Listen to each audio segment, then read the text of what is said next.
I think some of us are curious about pain and wonder why we experience pain.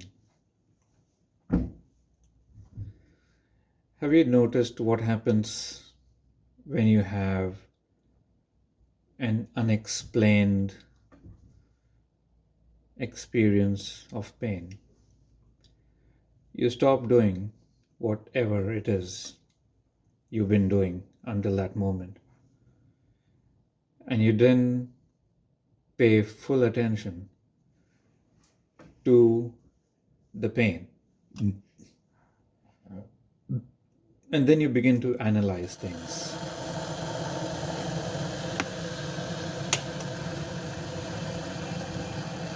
You begin to analyze where the pain comes from, where it was triggered, and what it is that triggered it. If you see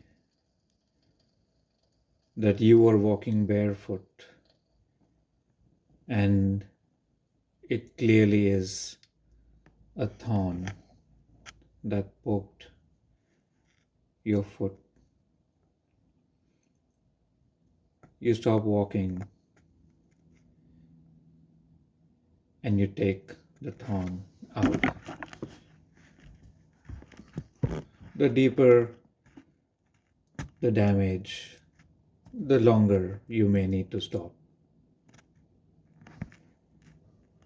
And after you've been pricked,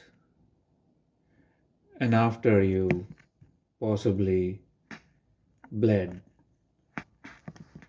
or possibly have been poisoned if you stepped on a fish like the rock fish that has spikes in its back. Don't remember the exact name of the fish in Australia, but that can happen to you. Then you're in for a treat of a pain,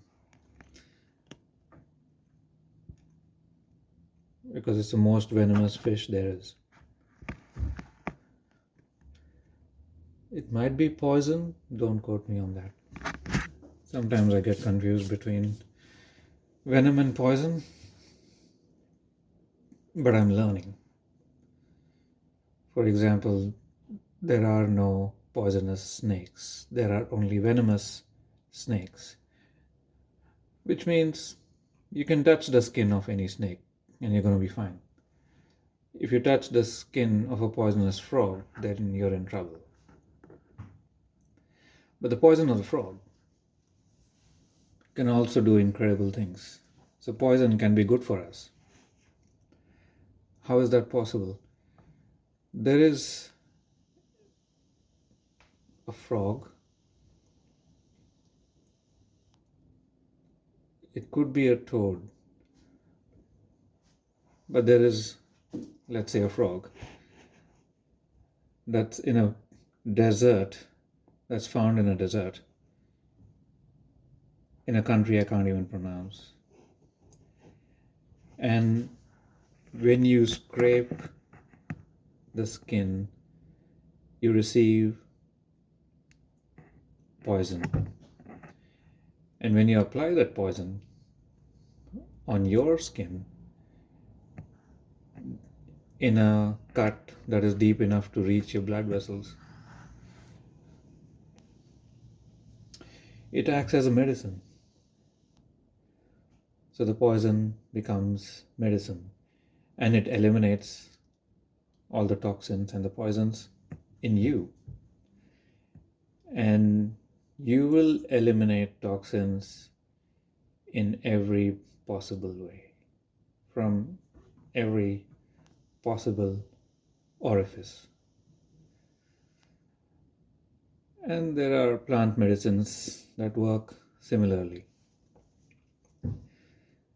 So I'm learning a lot, whereas I'm studying plant medicine.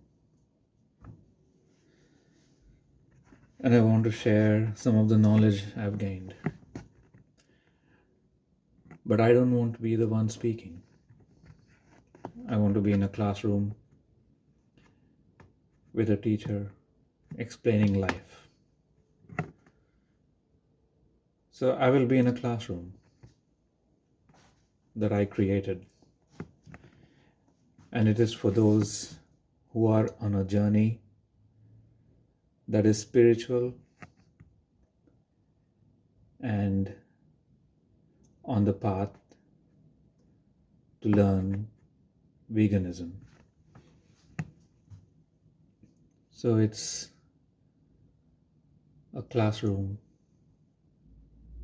for spiritual vegans. I call them self-seekers because I am a self-seeker. I'm seeking myself. I'm seeking different aspects of myself. And I'm finding different aspects of myself. And then I'm healing those aspects of myself that need healing. And there are a lot of aspects within us that need healing, gathered over multiple lifetimes for some, and for others to help continue with life when they are attacked, because they haven't had previous lifetimes, but this one is the most challenging lifetime they've ever had. It's the only one they've ever had. And there are people like these that I'm connecting with, communicating with, working with, and helping. And I'm helping others with their help. This is what I do at my festivals, at my conferences, at my gatherings. And starting in July, from the 19th of July to the 16th of August, there will be a 4-week program that will have 15 classes on topics that come under spirituality and veganism. And I invite you to join. I will be traveling around Australia and Southeast Queensland to start with, to begin this journey. As I document knowledge and wisdom from people I have come upon, to share what they know with my community, the Selfseeker community. You can find me on Facebook, LinkedIn, YouTube, Instagram, and in the future maybe on Spotify. I am Nick Sesh, creator of Selfseeker, Selfseeker Enterprises,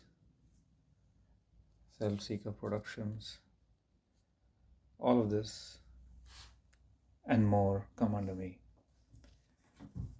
So I invite you to join and be a part of something special, and see if it makes a positive change in your life. And if it doesn't, ask me anything and we shall negotiate, because I want to make sure that you are happy with this energy exchange. See you around.